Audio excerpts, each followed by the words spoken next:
gastrointestinal disorder that prevents absorption of your nutrition, you get a supply-demand mismatch. So there's more demand than there are nutrients. And this puts the body in a very precarious situation. It forces it to have to decide which cells are going to get this nutrition and which cells are not. And the body has to make decisions based on immediate survival. We see this physiologically all the time, so it makes sense that under chronic stress conditions, the body would behave very similarly. So the body makes decisions on your behalf to assure that your heart keeps beating and your lungs keep breathing, but that may come at the expense of your memory or brain function, thinking capacity, because you don't really need your memory to be alive. You could forget where you put your car keys, you could forget your own name, and that wouldn't lead to your immediate demise like a heart attack would. And so the body makes these choices for us if we don't supply it with what it needs. So it's very, very important to remember this principle and to make sure that not only are you eating properly, but if you have any gastrointestinal symptoms at all or any gastrointestinal conditions that have been diagnosed, you have to look a little bit deeper and make sure that you are properly absorbing your nutrition, make sure you're not having any significant vitamin deficiencies. So when we look at the brain, the really important part of the brain is tucked away in the middle, and it gets the freshest, best blood supply that comes from your heart. And that's where your breathing and your heartbeat is controlled in the brain, right in the center. The parts that are not so important, the parts that have to do with your personality and your memory, they're kind of on the outside portions of the brain. And they're less likely to get a very rich blood supply, especially if there's not enough to go around. So this explains why the body begins to defer to make sure that your heart keeps beating and your lungs keep breathing, but maybe you're not remembering things as well as you used to. This is a sign that the body is having to make these types of choices for you, and this is a sign that perhaps you need to get a little bit more help from an integrative medical doctor or holistic physician. So is there a link between memory loss and hormones? So there have been several hundred studies that have shown that estrogen protects brain cells. Estrogen has 400 different functions in the body. One of them is protecting your brain cells, helping to store memory, helping to think. In the journal Hormones and Behavior, there was a study published in 2013 showing that progesterone also protects brain cells. Now, we have to distinguish that from synthetic and artificial progestins. We know that synthetic and artificial progestins impact circulation and increase the risk of stroke and cancer. And so I'm not talking about artificial progestins here. They were talking about natural progesterone. So what does Chinese medicine have to say about all of this? So in TCM, traditional Chinese medicine, there are 3 organ systems or energy systems that are responsible for memory. One of them is kidney, one of them is heart, and the other is spleen and stomach. So the kidney is the origin of what's called essence in Chinese medicine, which is the basis of the mind and mental function. The essence fuels our energy and our daily activities. The kidney stores short-term memory in Chinese medicine. The heart stores long-term memory. And the heart is said to house the mind in Chinese medicine. So the kidney is the origin of the essence, which is the basis of the mind, and the heart houses the mind. If blood is strong, the heart will flourish, and you'll have good mental capacity. The spleen and stomach are responsible for cognition or thinking,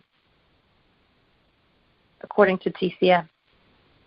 So the differential diagnosis of TCM memory loss, so in other words, what are the possible patterns, the possible imbalances of energy that can lead to memory loss according to traditional Chinese medicine?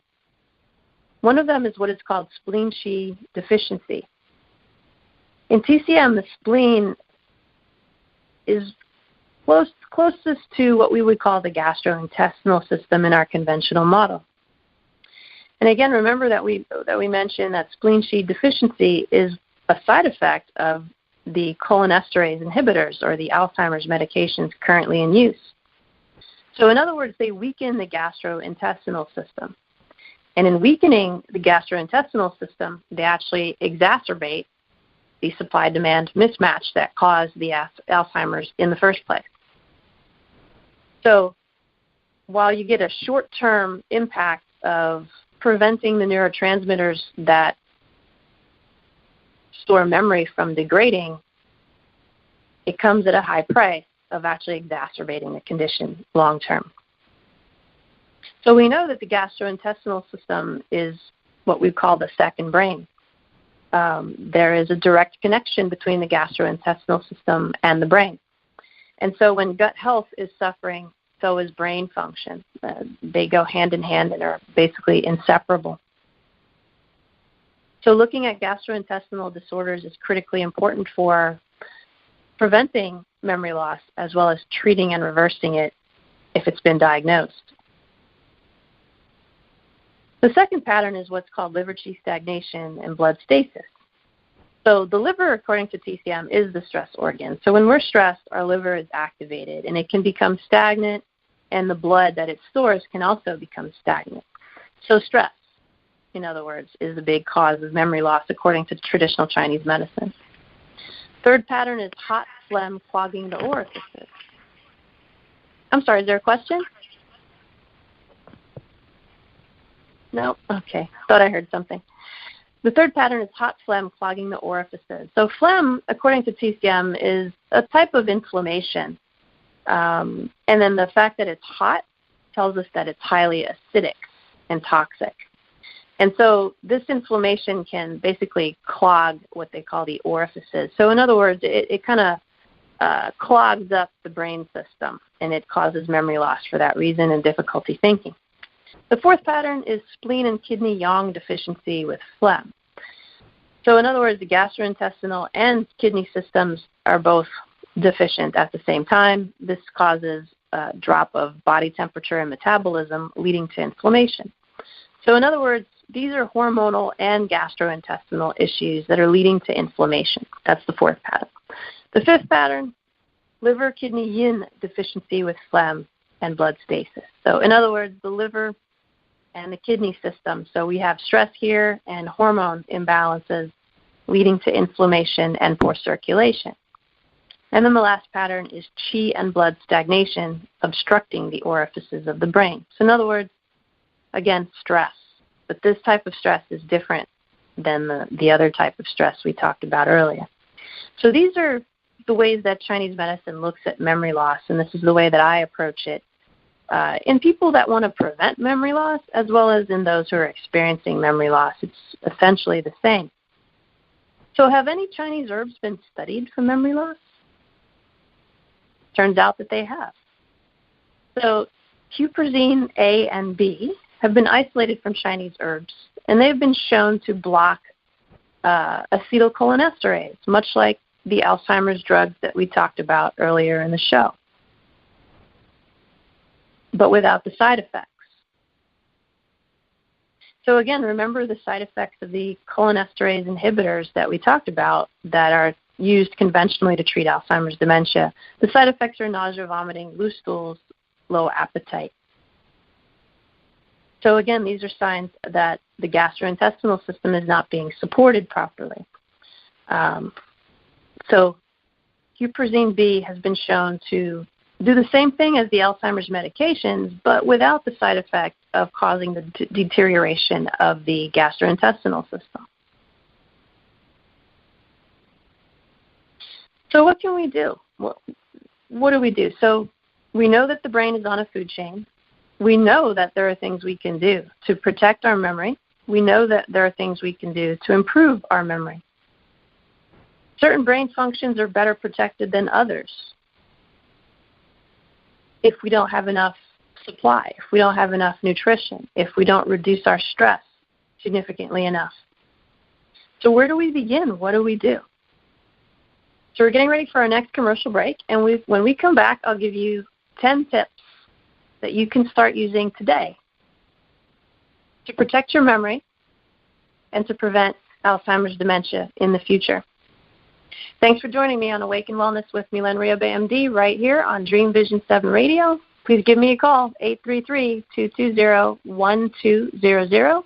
That's 833-220-1200. We'll be right back with our 10 tips. Thank you.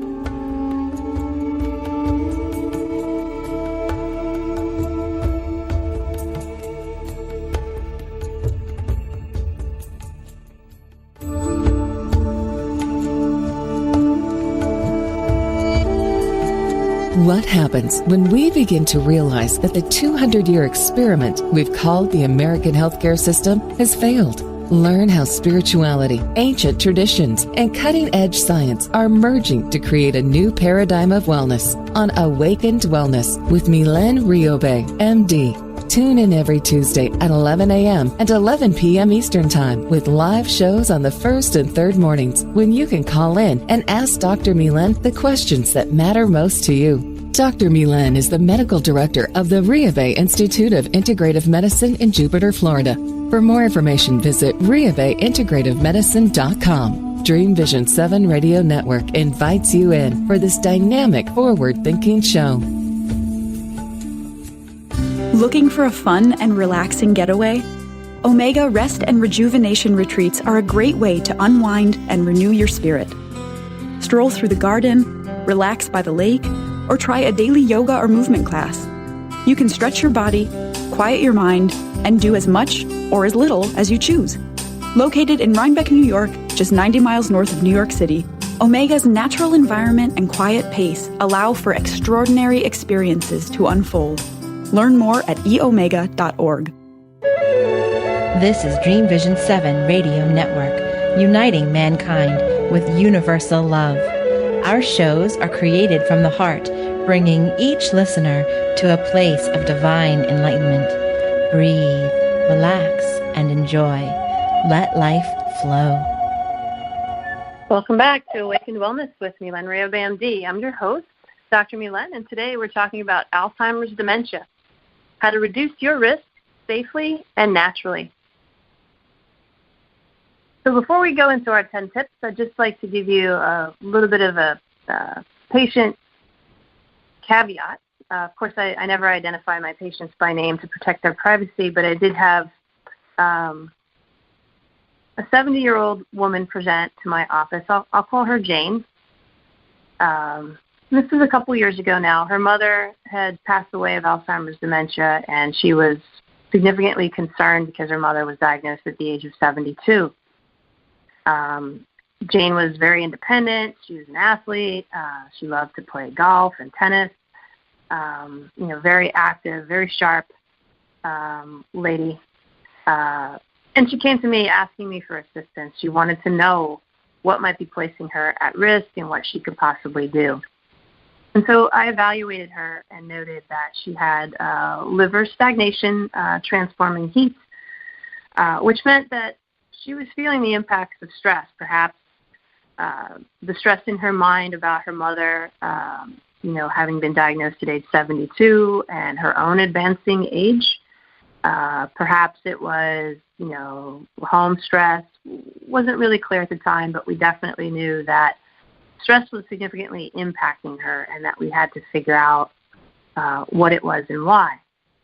She also had some what we call spleen Qi deficiency, so that told me that I needed to check her gastrointestinal system. And we did a stool analysis and a breath test and determined that she had a small bowel infection. She ended up having also numerous vitamin deficiencies, more than 10 when she first presented to the office. So we treated her naturally for the small bowel infection and began to reverse her nutrient deficits. We also did some hormone testing and noted that she had extremely high cortisol levels, which was a direct reflection of her stress.